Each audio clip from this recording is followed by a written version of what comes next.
Hello, good afternoon, and welcome to New Talk. It's the opposite of old talk here on Synergy TV, Watch What Happens Live. So for those who were watching this show last week, we had a very interesting conversation about the nation's social institutions, and education came up very prominently in that conversation. We still have 2 more social institutions to go for those who are keeping count, but today I want to spend a little bit more time talking about education, and in particular, with World AIDS Day coming up on Tuesday, I think it's only fair that we have a conversation about sex education. Yep, that's one of those things that everybody besides young people have conversations about, even though it influences and affects young people even more so now than ever before. So why not have young people have that conversation themselves? So I'm joined here with 2 really good friends of mine. To my left is youth and sexuality advocate Warren Chanansingh. I'm going to spend a lot of time calling him Jake because that's how I met him. Yeah. Good afternoon, Warren. Afternoon. And to my right is Keir Roopnarine, who is primarily an educator, right? I call her a freelance educator, but I mean, with her experience in education, I'm sure that she has a little bit of tricks up her sleeve as far as how we can have a conversation about sex education, even though that's not something that happens very prominently or prevalently in our Trinbagonian educational reality. So I'm going to open with the very first baseline question. What's really the shape of our sex ed in this country? It's generally not that nervousness speaks volumes. It depends on what you call an education, really. Okay, well, what do we have then? What do we have? We have dance hall. We have dance hall, okay. That says a lot. So what you're saying right now is that currently we have nothing that resembles sex education. There's a especially in schools, you know, there's a huge gap in what people learn about themselves, about their sexuality, and about their sexual well-being within an educational system and within the Trinidad and Tobago public as a whole. Right, but I mean, as far as mature folks are concerned, the fact that we have biology being taught at secondary schools should be enough, right? Well, okay. So from the perspective as an educator, now in secondary school, I think there's very little sex education aside from what might be in a syllabus that you're learning. But remember that biology is not necessarily taught unless you choose that subject. Right? So some schools might teach biology before that time. I mean, I went to school where I did biology in 3rd form, and then I chose it as my subject in 4th. So I actually teach biology now, but not all schools do that. And so it's possible that you never even come across that section in integrated science, biology, anything. In primary schools, they do have health and family life education curriculum in some schools. Right, it's not in all. Not in all. It was implemented in some schools, and there is a sexuality area there, but it's not necessarily taught because a lot of schools were like, okay, we should teach some of these things. We'll teach what we're comfortable teaching. Exactly. And the problem is comfort in teaching things like sex and sexuality. So then what you're saying as well is that even though there's a syllabus that could be acted upon, no one's actually trained to do it? I think so. I mean, there are people who are trying to teach it, but I don't know personally that there has ever been training specifically to teach kids about sex, especially because that syllabus, as I said, it's the primary level, not the secondary school level. And I mean, I know for me personally, I could talk to teenagers about sex. I do it all the time when I have to teach biology, but I feel very uncomfortable talking to a 6-year-old about it. Okay, all right, fair enough. But on your end, Warren. Yeah, I'll try it. Jake, you can call me Jake. Yeah. Okay, on your end, Jake, what jumps out at you? I mean, we're talking about a school system where we have a syllabus that could be implemented, but folks are not teaching it across as a standard. I do know a bit about the HFLE curriculum, right? And what I know about it as well is, yes, I agree with Keir, like, it is not in every primary school, and where it is, some teachers are not comfortable teaching the components, particularly on sex and sexuality. But that curriculum has been looked at specifically to create age-appropriate, culturally relevant information that is tailored to the student. So as you grow, it's health for life education. So as you get older and you grow, the information becomes a little bit more complicated, a little bit more tailored towards you at that particular age. Right. So it's not to say suddenly one day you'll be 16 or 18 and whoa, sex is now a thing that pops out at you like, hi, this is where babies come from. This is what people do when there's no electricity. Like, like this, yeah. But I mean, you of all people should know that the real concern for mature folks is there is no way to have a conversation about sex with a 6-year-old, 7-year-old, 8-year-old. As far as they're concerned, there is no way to have that conversation. I disagree. I disagree as well. Okay, I want to hear why both of you disagree. Go ahead, ladies first. I disagree because of the way I actually learned about sex and how babies were made. Oh, it was before. Whoa, yeah. Okay. This I must hear. It was, should I? Yeah, go ahead. Okay, why not? Don't put your mother up, but like... No. It was really simple. My mom at the time, she was actually studying first aid. Nice. I believe she was becoming a lifeguard or applying to be, she was learning to do that. And so at the very last chapter of the first aid book was the emergency way to give birth. Right. And so there were diagrams of this baby in, like a cross-section of what is happening and where the baby is going to come out and what you should do when the baby is coming out and how to hold the baby and all of these things. And I saw that, and I could read when I was about 4 or 5. For me, not like, large words necessarily, but I was reading from a very young age, and the diagrams were more than enough. And so one of the first questions I asked my mother was, how did the baby get there? Right. And very scientifically, my mother explained, well, men have sperm, women have eggs. When a sperm meets an egg, it develops, into eventually a baby. And the mom holds on to the baby until the baby is ready to be born, and then this is how the baby is born. That's interesting.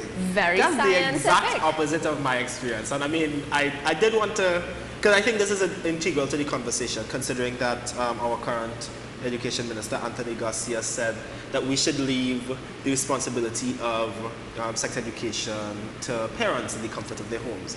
Right. I have an experience that completely blows that out of the water. When my mother decided to have the talk with me and my twin brother Brandon when I was well into my 20s. At that point in time, I was already doing sex and sexuality activism for about 2 years. So when my mother said, my mother tries to sit me down and say, is there anything that you want to ask me? Because I'm prepared to have this conversation with you. No, I said, Mom, I know more than you. And she's watching right now, and she's probably grimacing. But it's the truth, and I think it's the truth for a lot of folks from our generations, that our parents only know what old wives' tales their grandmother used to tell them about not getting pregnant, and not necessarily have the tools to communicate the vastness of sex and sexuality education with young people who are learning much more and much different things than they were learning when they were having sex. I don't know if you have a similar story. Right. Well, to be honest, my story of how I learned about sex, it started at a very young age. And the thing is, I think when my mother particularly began to introduce the concept of, firstly, where babies come from to me, she never shied away from the topic. And when she started to introduce the concept to me, I didn't quite understand that it was sex that she was talking about. She firstly explained to me, how is it that the baby actually got into the woman, right? And then how it came out. But like, oh, here's how your brother came out. But it's kind of grew over a number of years. I would say between the ages of 5 and 12, that she actually taught me, okay, well, here's what sex is about. My conversation with my father, however, basically, when I was entering secondary school, he just gave me a whole list of warnings, like, do not do this, do not do that, do not come home with a girl pregnant. And I was just like, okay, but you've never told me what these things are, so how am I supposed to know? Right. Yeah. And I mean, that's why it's important to have sexuality education in school. Right. Because at least you're sure every child on some level is getting this very essential education in a sort of standardized format that ensures that at least they have the essential knowledge to survive. Right, and clearly it can be taught from as early as 5 years old. Yeah. But is this, would you all say that both of you all are exceptions to the rule though? Because the young people that I'm exposed to, folks my age, they obviously did not get it taught at 5, 6 years old. I actually would say that we are exceptions, and I think the family that we grew up in, or the experiences that Warren and I have had, has obviously shaped who we have become as human rights activists, people who are involved in sexual education and education in general, you know, and who believe that sex ed is something that should be taught in schools, right? Which is why we're here. Right. Precisely. You know? So I would say that yes, we are probably exceptions to the rule, and I see it in my students as well. I have students who will come to me and sometimes totally out of the blue, because they know I also teach biology, and I think that kind of makes them feel a little more comfortable. I think they'll ask me some interesting questions, and we'll end up with some very philosophical discussions about sex and sexuality, and is it okay for this, should I be doing this? And I have to toe a very careful line for what I tell them is and isn't okay. And what is that line? What is that line? I always preface what I tell them is acceptable or is normal by saying, well, I think this is okay. Right. But what other people may accept is not necessarily the same thing. And I think blah, blah, blah. And I can give them this opinion, but it's not something that they feel comfortable talking to their parents about. I don't even know why they're comfortable talking to me about it, if I'm honest. Okay, no, but I want to touch on that acceptability thing for a bit, because it's something that bothers me. The conversation about sex education is dominated by the religious right in this country, as is in most countries in the transatlantic world. Right. Should we even be interested in that kind of acceptability politics? Is that valuable for how we teach sex education to young people? Because there's obviously things as a result that we're going to leave out because it's unacceptable. For instance, how do we have conversations, how do we have a sex ed conversation that is accepting towards LGBT people if we focused on acceptability rather than health? Any answers? Because that's a tough one.